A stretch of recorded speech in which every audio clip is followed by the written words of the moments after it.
Are you a real estate team leader looking for amazing, high-earning, long-lasting agents to join your team? Or are you a legendary agent in the making looking for a team that's actually worth joining and running with for a long time? This is Commission, the podcast where successful real estate agents and team leaders go from chaos and confusion to more wealth, freedom, and impact. I'm Todd Tramonte, broker, owner, team leader, radio host, author, and coach, all here in Dallas-Fort Worth, Texas.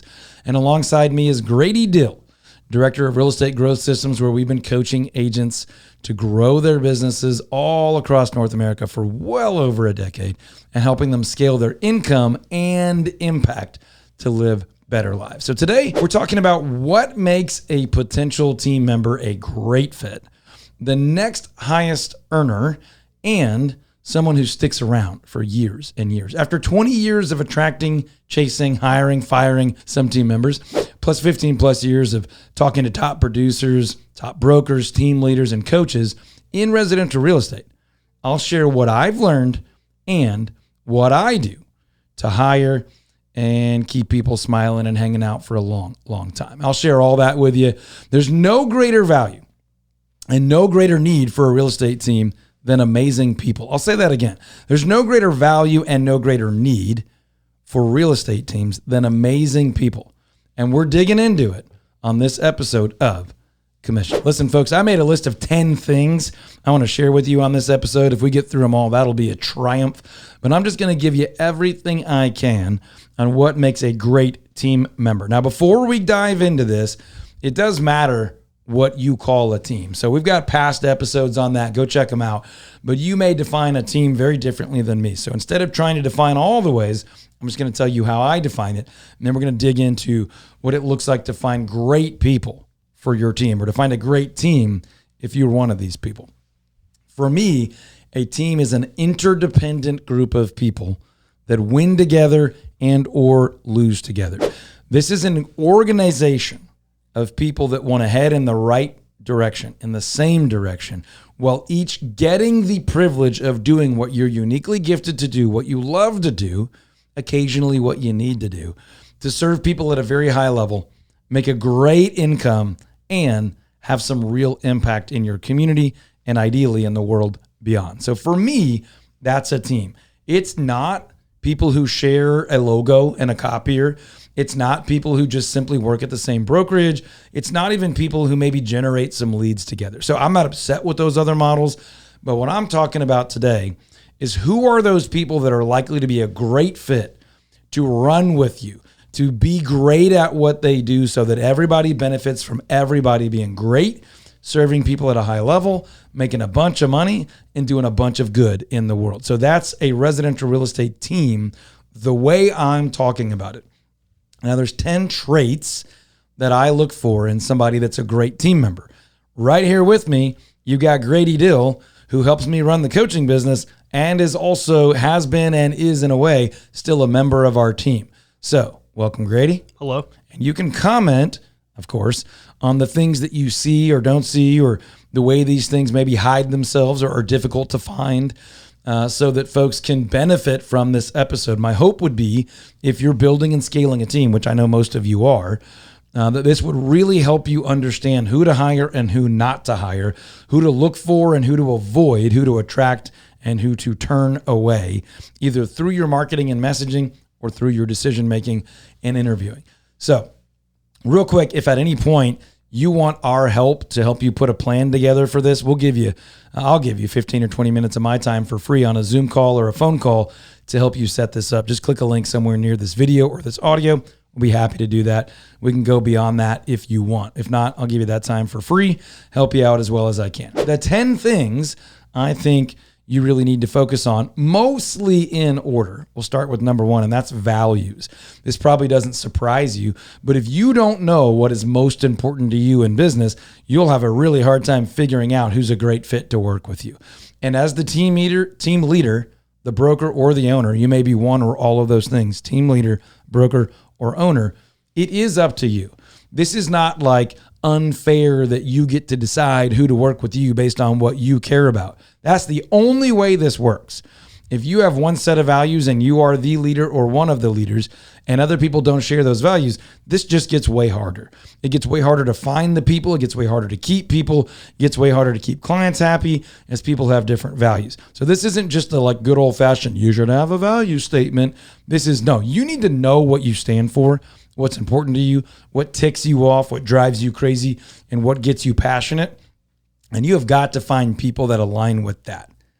Let's just say you had 5 core values. I mean, bare minimum, you got to align with people on 4 out of 5, probably 5 out of 5. This is what makes it harder, meaning less people are going to qualify.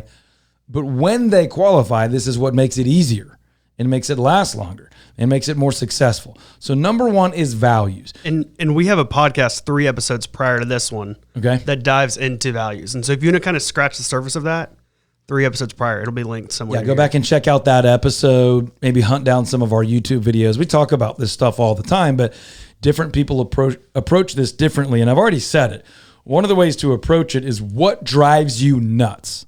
The inverse of that is something you value. Does it tick you off when people are late? Well, then you value punctuality. And if you dig deeper, you probably value mutual respect for each other. And if you start trying to hire people that don't value that, they're going to drive you nuts, or they're going to drive your clients nuts and devalue your brand and your reputation. So values have to be number 1. You have to organize them at least in a list on a piece of paper so someone could look at it. Now, you can go be as clever and creative as you want, but you got to at least quantify those into a short list of things that are non-negotiable for you. Like I said, 80+% alignment, I think, is just absolutely required for you to be able to work with someone and be successful for the long haul and to be able to run together in the same direction. Number 2, natural gifts and abilities. So this sounds silly, but you've got to decide what natural gifts and abilities are important to you. Is it the ability to face and address conflict? Is it the ability to speak on the phone? Is it the ability to make relationships, build friendships? Is it the ability to earn people's trust? Is it the ability to do hard things? Is it the ability to do things consistently over time? This sounds obnoxiously simple, but the reality is people can have all the want to they want to, but if they don't have the actual natural ability to do some of these things, these are the things that are harder to train for. Now, by the way, you can want people to have some abilities that are not natural. They are trainable. But I can tell you right now, there's a lot of things that they might be somewhat trainable, but you can't train someone to become someone completely different. So what are those natural abilities that you want and you need that are non-negotiable for you? You got to look for those things. I can tell you, for me, it's competitiveness, it's grit, it's tenacity, it's a care and concern for others. Some of it is just willing to do hard things. It's definitely to be on the phone. It's definitely to show up. It's definitely to do what you say. So you need to look for those natural abilities. You need to clarify what those things are and find the people that have those. Now, number 3, I don't think enough people value enough. And that's a history of winning. That's like, I need to hire people that just pretty much always get what they want. And I know how that sounds like, what are you talking about? Listen, you can come to me and tell me, these are my goals in real estate. Most of the people we hire have never been in real estate before. So I don't need you to have a track record of real estate success. I need you to have a track record of life success. Like, if when you were 14, you wanted to make enough money to buy a bicycle, did you? Or did you just have cool goals and didn't get it done? I don't even need to know how you did it. I just need to know that you have a track record in your life of when you wanted something, you figured out how to get it. Now, I don't want you to have a track record of stealing and like being shady about it, but someone who's telling you, I'm going to be great. I'm going to make $200,000 a year. I'm going to sell 50 houses a year and I won't stop until I do it. Man, that sounds so good to a team leader. But tell me, what did you want 10 years ago? What did you want 8 years ago? What did you want 5 years ago? Did you get it? Are you like longing for friendships, but you don't have any? Like, do you deeply desire to have, a truck, but you don't have one? Track record's not looking good for me. I'm not trying to tell you you're a bad person, but you're not likely to be a good agent on my team. If in the past, the last 10 things you really wanted in life, you got one of them, we're not going to be a fit. I'm not mad at you, but if you want this and we got a 10% chance of this, you getting it, Try that with somebody else. I don't value you less as a human, but you're not going to be a good member of my team. So I want a history of winning, and I want a history of getting what you want. You don't have to have won the national championship every year, but did you make the team? Did you get the girl or the guy, whatever? Did you get the trophy? Did you get the job? Did you get the lake house? Well, hopefully your values align and that what the things we want, but do you achieve what you go after? I can teach you real estate. I can't necessarily teach you grit. Okay, number 4 is that you're a team player. And this is different than I always get what I want, but I'm a soloist. I'm a lone ranger. That doesn't work well on my team. That might work well at your brokerage where you want 20 stud lone rangers. I doubt that exchange of value is going to go well for you long term, but it might. You might have a model where that fits. On a team, the way I define team, I need people that have already been a team player. Team sports is usually a really good way to determine that. Have you been coachable? Have you won together and lost together? Have you lifted your teammates up when they're down? Have you let people lift you up when you're down? Are you a team player professionally? Are you a team player socially? Do you like the interdependence of a team? Or do you hate to ever depend on anyone else ever? And no one can ever depend on you. You're not going to do well on my team. I don't think you're going to do well on any real estate team. So team player, socially, professionally, personally, likes interdependence, likes others to depend on them, and likes to depend on others. That's what I'm looking for there. Number 5, are you competitive in a healthy way? Now, if you're cutthroat competitive, like I win, you lose, that's the scoreboard, you can do well in sales, but you're not going to do well for long in any one place. And you're certainly not welcome on my team. That's just the way it is. You can value other things on your team, but on my team, we're looking for a healthy competitiveness. Now, Grady, I want to beat you every month, but I also want you to win. That's healthy competitiveness. Like we actually have a scoreboard in our office for the home run agent. Literally the agent that just earned the most commissions on the team that month. We built the model so every agent role has an equal commission opportunity. I do want to beat you. I want to compete. I want to win. But I want you to kill it. I actually want you to beat me occasionally to push me to be better. I want you to compete. I want you to be neck and neck so I can't let up. So I get to fully utilize my God-given gifts and abilities to see what I'm capable of and help the most people and serve my family and be generous. I want you to do all of that too. But I also want to win. Yep. That conversation goes on in the bullpen all the time. Of like I caught one person calculating how much somebody else had done to figure out what they needed to do to beat them. Right. And we want that on this team. But it was healthy. It was healthy. Right. But if I see that person calculating what they have to do to take something from that other person, that's different. Different. Yeah. I don't want you. Now, by the way, if you're out on the football field, crush the other team. That's okay in, high level athletic competition. We are on the same team together, competing against each other in a way that pushes us all forward. That's the type of competitiveness that I'm looking for. I'm also looking for people that compete to win for their clients. They compete, if they're a buyer specialist, they're competing against the listing agent, not to crush and harm them, but to get what their client wants and needs, to win for their client. So we want healthy, competitive drive, grit, competitive nature. I want people that want to win. I want people that don't like to lose, but do not fall apart and become terrible humans if they occasionally do. Number 6, I need problem solvers. I need people that hate to not know. You know what I mean when I say that? Like you ask me a question, I don't know the answer. I'm a grown adult. I can say, I don't know, but I'll find out. But I'm going to be physically uncomfortable every minute between that statement and until I know. Mm-hmm. I want to find the answer. I want to know. I want other people like that they do not like it when somebody needs something and they don't have the thing they need. They want to solve problems, help people, serve, win, compete, connect the dots, overcome the challenge, find the creative solution. So they are natural problem solvers, and their sense of urgency from when they don't know to when they do know is raging. 10 out of 10. I'll go find a way to find the answer and get back to you so fast that you'll say, how did you figure that out so fast? I want those people, and I want a bunch of them. Problem solvers. Number 7, needs the income. Listen, if you have a trust fund and you never need another dollar in your life, A, congratulations. B, my guess is you didn't choose that. That's the life you've been handed. And I hope you honor it. And I hope you have hustle and grit and you do good in the world. Probably not a good fit on my team. Just the way, it's just experience has proven that to me. Then you're like, hey, I want to be on a team. I want to learn. I want to help people. I want to grow, but I don't really need to. So when it gets hard, I don't like hard that much. Probably not a good fit on my team. I want people that need the income. Now, I don't mean I want broke people scraping by that need one more deal. That's not good for us or the client.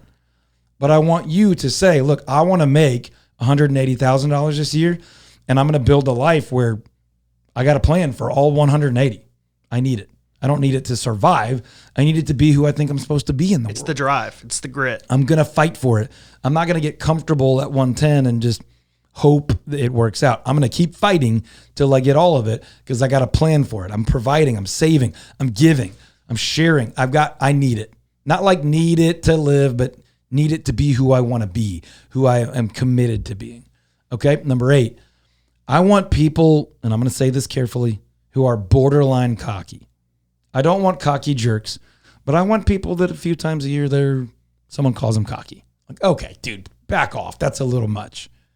If that doesn't happen a few times a year, you're probably not confident enough to do really, really well for a really long time and encourage and drive others to do the same. I want people who take pride in being right, who take pride in being ready, who take pride in being needed. And that's borderline cocky. I want you to need me. I want the ball in the last few minutes of the game, right? When it gets crazy, I want you to be like, dude, can you help me? Yeah, I can help you. Of course I can help you. I'm good at what I do. I work hard. I'm ready. Now, I'm not saying I'm, the only one in the world and I'm the most special, but if I'm going to err, I want good people on my team to err on the side of so confident is maybe a little too much.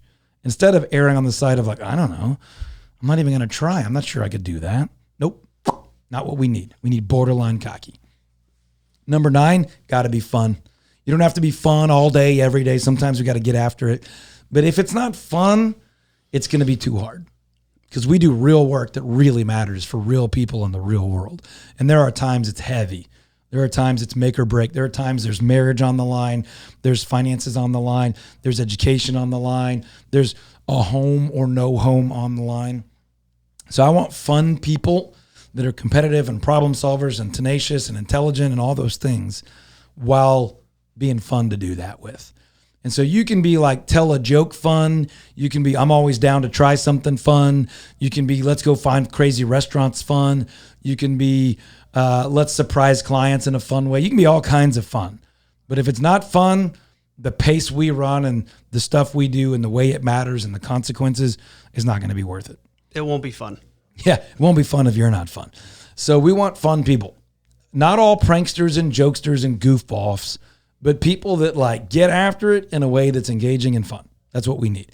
Number 10, not a dreamer, not an only creatively focused, and not a think, don't do type. Make sense? Yeah, makes sense. So I want people who dream, but not who only dream. I want people who are creative, but not who are only creative, and not people who like only think. It's very important to me that people think. It goes back to your history of winning. Like it's one thing to be like, oh, I wanted this 10 years ago. But it's another thing to be like, I wanted this and I got it. But if you're a team leader and you're hanging out with us right now, you're watching this video, listening to this podcast, you've probably been tricked by a dreamer. Someone's like, oh man, let's go build this thing together. Yeah, what if we got with builders and we got like 100 deals at a time? You're like, oh man, this guy's got vision. And then they just don't ever do anything. It's all vision. There's no hustle. There's no get it done. There's no follow through. Man, that's actually really inspiring and very costly on a team. It's like, man, I kind of got people all sold on this deal and there was no follow through. It's massive letdown. We'd have been better off never being inspired by your vision, right? There's got to be some get it done. And realistically, probably a little bit more of that than the dreamer. So this is the way I see this one hurt teams. There's the person that tells you they want to be a team player and they want to win and they want to work the leads and they want to help other people and be helped by other people and they want to follow the system. They want to show up when they're asked. They want to do the training. And they've got, I'm going to be so all in. We're going to go win together big. And then they want to build their own brand. Like they spend a lot of time on their logo and their lead gen and their business cards and their little website project on the side. And then you realize like, they don't really want to do anything. And they're also not building the team with the team. They're kind of building their own little kingdom, their own little brand. And by the way, it's okay for people to want to do that, but not on the team. And I'm not even saying like, don't compete with me, don't go build your own thing. It's like, hey, I want people that want to build this thing together and stay for a long time. And we have agents on our team that have been here for 11 years, 10 years, 10 years, 9 years, 7. And that's not normal. So the only way you get there is by finding people that want that are a natural fit for that. We've got people on our team that would be fine on their own. They wouldn't enjoy it as much, and they probably wouldn't do it as long. But they would sell houses. They would take care of clients. But them and their nature, they fit this top 10 list right here. They want to do it with the rest of us. They want to be encouraged and sharpened and challenged to grow personally, professionally, maybe even spiritually. And because of that, they do better than they would have alone.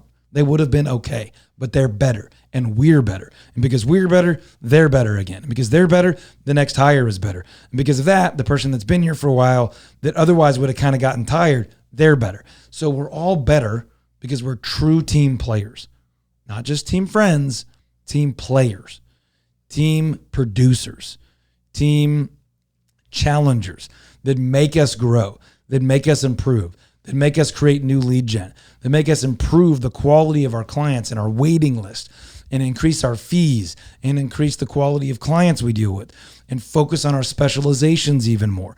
And don't apologize for saying no to clients that don't appreciate our value, that don't want to pay our fee, that want us to do things outside of our specialization.